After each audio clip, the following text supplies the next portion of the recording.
Well, here we go back again with another video. Now, I wasn't going to do a video until tomorrow night's preview, but I went for me run, got in my car, drove home, looked on my phone, any Sunderland injury news or players that are coming back from injury, and the first thing that popped up on the screen was the news about the ownership of Sunderland, the breakdown ownership of Sunderland, and I had no idea that old Donald still had 34% shares in Sunderland. Sartori still had 20% shares in Sunderland. But we all knew old Salmon Pants had 5% shares in Sunderland. But what we didn't know was that only Kyril Louis-Drefus has only got a mere 41% shares in Sunderland, which means he is not the majority shareholder, as he said, as we thought, as I thought.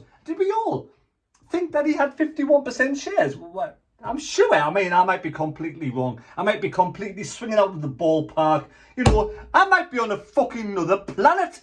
But didn't we? Didn't they come out and say he had 51% share? Didn't he say he was 51% shareholder? Didn't he say he had the biggest amount to say at the club?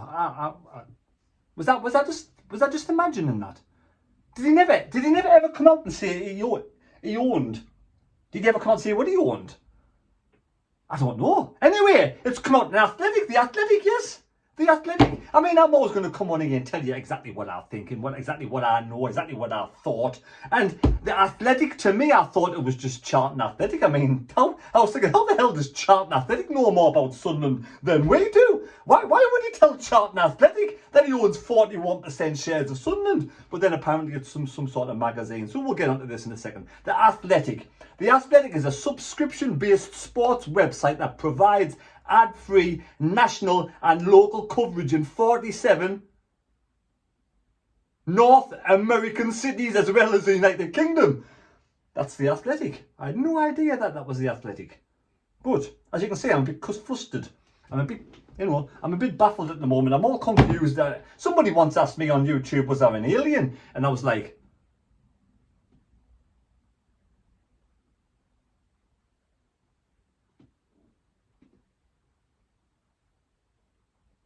no, I'm not an alien. I don't even know where that came from, but never mind. That's actually, someone did actually ask me that. But anyway, we'll go on to The Athletic and we'll see what's actually being said on this specific Athletic website. And it's not owned by Charlton Athletic at all. Right, so here we go. We'll pop on here now and see what the actual statement is. Sunderland chairman Kyril Louis-Drefus has admitted he owns just 41% stake in League One club.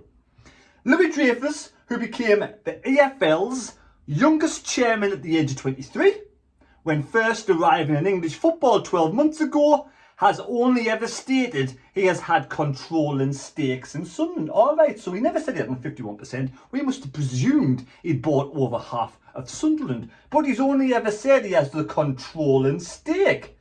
He hasn't. He hasn't, because if my maths is correct, this and even without old Salmon Pants, these two together have the controlling stake. I might be wrong, but there we go. The previous ownership group, comprising of Charlie, Salmon Pants Methven, Stewart Donald, Juan Sartori, were known to have retained shareholdings, but the club previously told fans in November that details could not be revealed due to confidentiality clauses in the takeover deal. What an absolute crock of shit. That there is an absolute piece of bollocks. Absolute bollocks that was. That was just so the fans wouldn't know who actually owns Sunderland. Confidentiality fucking clauses. Stewart Donald, Charlie Methven, what's the Tory? You talk out your fucking arse. Oh, I tell you what it is. That was just to hide the fact that they didn't actually that Kyril didn't actually have the majority shareholders, didn't actually own over 50% stakes in the club.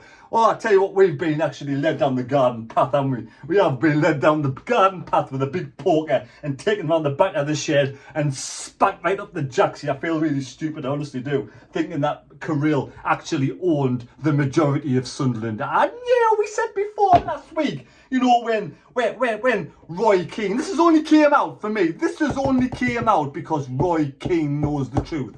This would never have came out for me if that interview didn't take place last week and Roy Keane didn't tell them to go and shove the job up the arse. I think this would never came out. We would still now be thinking, leading to believe that Kyril was the majority shareholder. I tell you what it is, they're a funny old bunch. There's more going on round here than meets the bloody eye. I tell you what it is. Anyway, back to this. Fans have been promised openness and transparency by Louis-Drefus, son of Robert, the former owner of Marseille. And it is now known that the Swiss owns less than the majority shareholding.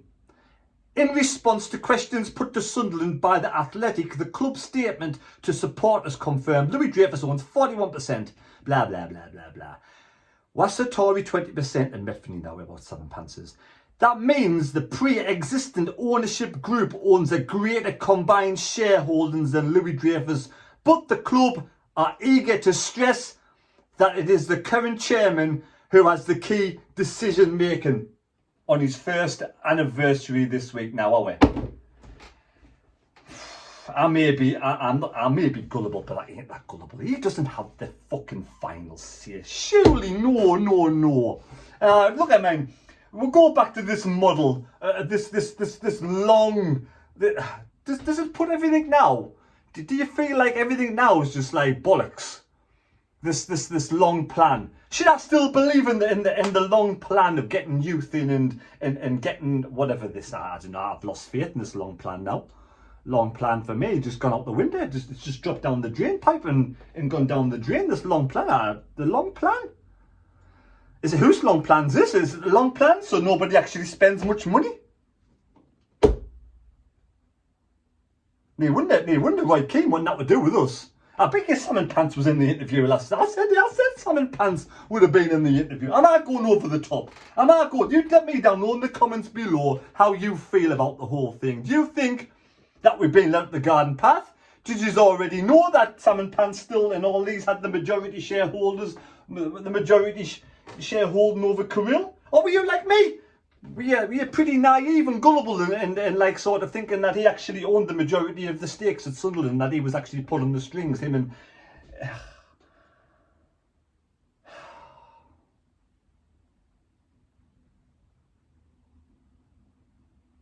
Yeah, just when you think, things can't get any worse. They just do, don't they? They just do. And I want to believe that he actually has the final say. But does he? Does he really? Because the maths, the me, it means he doesn't. So I mean, I don't know. Let's see what the Sun Echo says, because I'm getting a bit, I don't know whether I'm just going over the top here or what, because I'm not quite sure. But anyway, Sun Echo. Kyril Louis-Drefus confirms Sunderland ownership shares to fans is in hugely controversial admission. Did I say that right? Kyril Louis-Drefus confirms Sunderland ownership shares to fans in hugely controversial admission.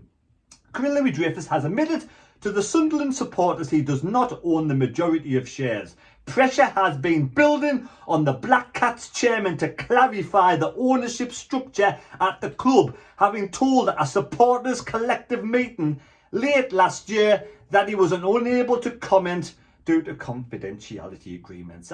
Because this is how it goes, right? We want to sell some of our shares. We'll get somebody in. We'll get this young lad in, Kyril. This young lad, Kyril. We'll sit him down and we'll say, right, you can buy 41% of the shares off us, right? But we want a confidentiality agreement there, a clause put in to the owning of that, because we do not want the Sunderland fans to know right? We don't want any of the Sunderland fans to know that we are the majority of the shareholdings and that we have the final say. We want the Sunderland fans to believe that you are the new head of Sunderland, the new guy. You can sit there in every single match owning 41, which I don't mind. I don't mind. So to be honest, you cannot really blame, I suppose you cannot really blame Kyril, because he has a confidentiality apparently clause in his contract saying he cannot let anybody out there know who owns Sunderland, who has the majority of the shareholdings, what is the breakdown. So that is the clause that these three fucking stooges have put into his contract, so he cannot do it for whatever reason. So these three, you know, these three are not fucking stupid, are they? I tell you what it is. I feel like I'm stupid. But anyway, that's the breaking news. I'm not going to go on about it too much because I feel like I'm just going to dig myself into a deeper hole. I think I was going to go for a long walk, been for a run, go for a long walk, come back and just stare at a blank wall for the rest of the night. So there you go. I'll be back tomorrow night with the people who got the correct scores last week and the score prediction against Wimbledon, and also the preview tomorrow night. So let me know your thoughts, your feelings on this. Do I hold any ill feelings towards Kyril? No, I don't actually. I don't, because it's these three people here put this confidentiality agreement into his contract. So no, I've got no ill feeling towards him. I want to believe he has the final say. I want to believe he eventually will buy out these three, and hopefully from the fans. Now the fans can put pressure on these three. And I mean, I don't hate Donald, and I don't hate Sartori and Salmon Pants. I did say I didn't hate anybody, didn't I? But I want them to sell all of these shares so eventually he owns 100%. That's what we want. So please, Donald, Sartori, come on, Kyril, you're a billionaire. I wonder why he wasn't spending these millions. I wondered why he wasn't spending any amounts of money, because that's the reason why there's no massive amount of money being sold at Sunderland to buy players. That's the reason why. But we want these three out of the club. So, and he owns 100%. So no, I've got no hatred at all against Kyril. I want Kyril to succeed as a man and an owner of Sunderland. I don't hate Donald. Just sell your 34% to the lad. Sartori, sell your 34 pence, 20% to the lad. And Salmon Pants, just fucking do one. Right, we'll see you later. Take care. Don't forget to subscribe to the channel if you enjoy the video. See you later.